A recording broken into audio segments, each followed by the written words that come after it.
Hey, I wanted to respond to this question in longer form rather than in just the number of characters that a blue sky post will give you. Given the current situation, what does your definition of opposition look like, given all the yapping that I do at other people about their failures in representing proper opposition? Here you go. I can talk about this in historical terms, of course, as a student of resistance history.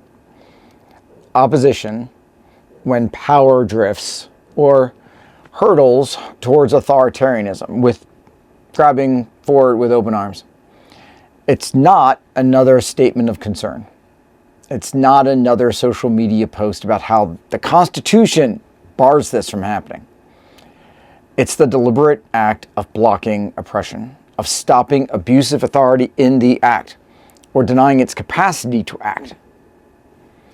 So first, what opposition is not. It is not a self-congratulatory thread that racks up likes while nothing changes outside of your follower tally. It's not dialing your member of Congress so they can log your outrage, make their own social media posts, and then vote for the next nominee for this government or the next continuing resolution that funds it, enabling it to continue along. That's called complicity. It's not blind loyalty to the other party, the goal of which is to maintain its own claim to authority, to do nothing but position and posture for the next election, because another year and a half of this, especially for those being harmed, is somehow okay, is somehow a moral calculus that they're willing to work with. Nor is it hoping that compromised institutions will suddenly snap into place. Congress is suddenly going to start working, suddenly start doing its job, and defend people when establishment figures are more invested in maintaining the status quo. And we see this in authoritarian context after authoritarian context after authoritarian context.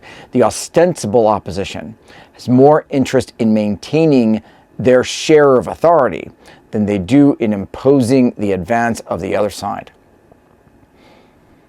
And it's not performative solidarity that leaves the target still in the crosshairs with its weapons loaded.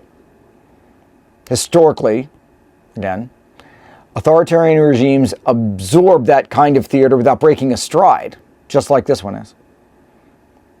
Effective opposition, however, is different because it is, first and foremost, about the consequences of defiance.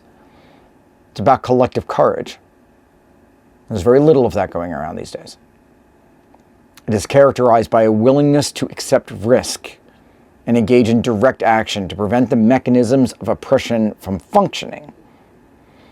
The Underground Railroad in the 19th century, freedom seekers and their allies risking severe punishment, death, to move beyond the reach of slave catchers, with the power of the federal government behind them.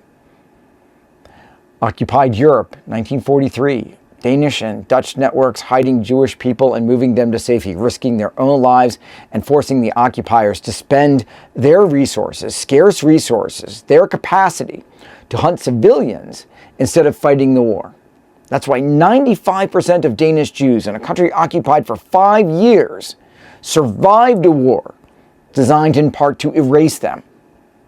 95%. Freedom Riders in 1961. Risking brutal violence and arrest, compelling local governments to choose between federal law and attack dogs on camera. Every time in everything I have been studying, covering over 200 years, these acts of resistance share a single principle. Make every authoritarian overreach expensive, unpredictable, and ugly. They achieve their goals precisely because they involve direct action and the willingness to face consequences. And we can see it today in the same principles animated by the same willingness to risk in physical, nonviolent, for now, interposition of community between this regime's agents and their targets. When ICE arrived without a warrant in a DC restaurant the other day, friends, colleagues, formed a human wall to stop them physically from entering the kitchen where ICE's targets were. That's what opposition looks like. Abusive authority in any context only stops when it is stopped. We also saw it on the streets of Worcester, Massachusetts, and we saw it with the mayor of Newark. It's not street theater. It's purposeful friction enough to force a regime either to escalate in full view or to back down, but both outcomes expose its illegitimacy and invite broader resistance, inspiring, modeling. And none of it requires permission. It requires preparation, it requires organization, it requires logistics, it requires resources, it requires rapid response communication, it requires legal observers, it requires bail funds, mutual aid, and the discipline to stay nonviolent for a time while refusing to yield.